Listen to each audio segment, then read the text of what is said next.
आपके साथ हाजिर है सना कैसर।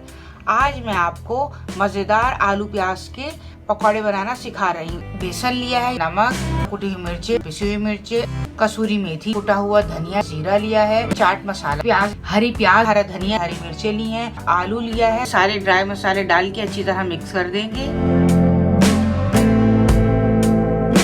और अब हम इसमें थोड़ा थोड़ा पानी डालते जाएंगे और इसका पेस्ट बनाएंगे। हमें बहुत ज़्यादा लिक्विड में पेस्ट नहीं करना।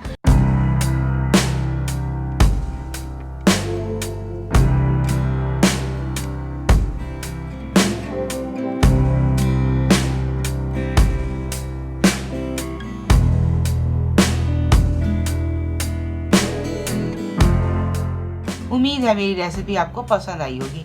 मुझे कमेंट्स में ज़रूर बताएं आपको मेरी रेसिपी कैसी लगी।